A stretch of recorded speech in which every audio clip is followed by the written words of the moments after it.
PM Modi आज पहुंचेंगे अपने संसदीय क्षेत्र वाराणसी और गोरखपुर, जहां देंगे करोड़ों रुपए की सौगात।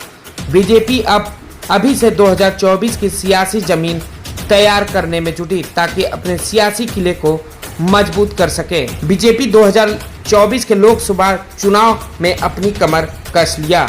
अब देखना यह है कि बीजेपी यूपी में फिर से 2017, 2019 और 2022 वाला जादू बिखेर पाती है या नहीं। सियासत में कहावत है कि दिल्ली की गद्दी का रास्ता उत्तर प्रदेश से निकलता है और यूपी का रास्ता पूर्वांचल से होकर गुजरता है। ऐसे में पीएम मोदी अभी से ही पूर्वांचल को मजबूत करने में जुट गए। पीएम मोदी का दौरा कैसे गोरखपुर से वाराणसी होते हुए लखनऊ और फिर दिल्ली का राजनीति के लिए अहम माना जाता है।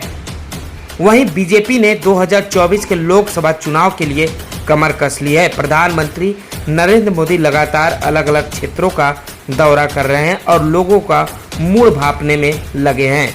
इसी कड़ी में आज पीएम मोदी तूफानी दौरे पर उत्तर प्रदेश, जो सबसे अहम यूपी है, जहां आज गोरखपुर और वाराणसी में रुकेंगे और विकास की सौगात देंगे। प्रधानमंत्री नरेंद्र मोदी जिस वंदे भारत ट्रेन की सौगात दे रहे हैं, वह गोरखपुर से चलकर लखनऊ तक का सफर तय करेगा। साल के 2024 के लोकसभा चुनाव से पहले पूर्वांचल को यह सबसे बड़ा सौगात मिल रहा है।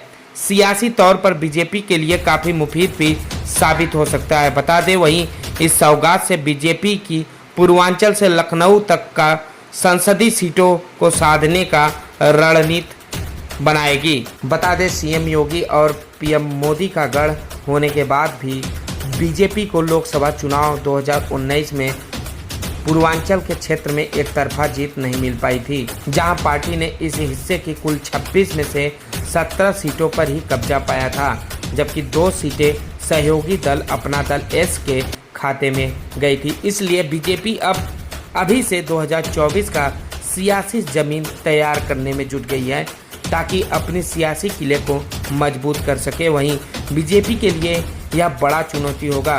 मोदी मैजिक के साथ साथ जातिगत समीकरण सही बैठाने की भी काम होगी। यही कारण है कि पिछले बार बहुजन समाज पार्टी और समाजवादी पार्टी ने यहां अपने खाते में केवल 7 सीटें थी।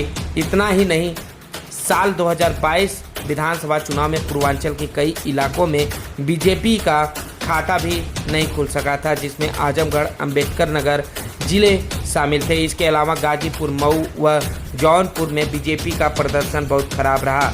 पूर्वांचल के श्रावस्ती, गाजीपुर, मऊ, लालगंज, आजमगढ़, जौनपुर, अंबेडकर नगर लोकसभा सीट पर भारतीय जनता पार्टी को 2019 में करारी हार मिली थी।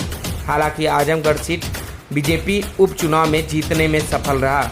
बता दें, पूर्वांचल की सीट पर ओबीसी में यादव, कुर्मी, निषाद, कुशवाहा, राजभर और अन्य समुदाय का बड़ा प्रभाव है, जबकि सवर्ण जाति में ब्राह्मण, ठाकुर और भूमियारों का अहम दबदबा है।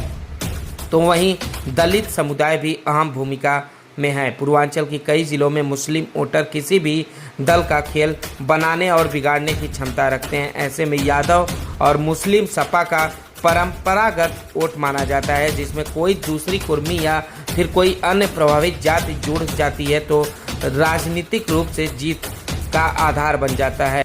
यही कारण है कि बीजेपी ने पूर्वांचल में केंद्रीय मंत्री अनुप्रिया पटेल की पार्टी और मल्लाह समुदाय से आने वाले संजय निषाद के साथ अपना गठबंधन रखा है। वहीं कुर्मी जाति के स्वतंत्र देव सिंह, पंकज चौधरी जैसे बड़े नेताओं को बड़ा पद दिया है। इनके अलावा भाजपा की कोशिश फिर से ओम प्रकाश राजभर को अपने पाले में लाने के लिए बात भी चल रही है, ताकि पूर्वांचल में एक मजबूत सियासी कॉम्बिनेशन के साथ 2024 की जंग में उतर सके। और अब आगे की रणनीति पर रहेगी नज़र। देखना होगा कि क्या बीजेपी यूपी में फिर से 2017, 2019 और 2022 का जादू बिखेर पाती है या नहीं।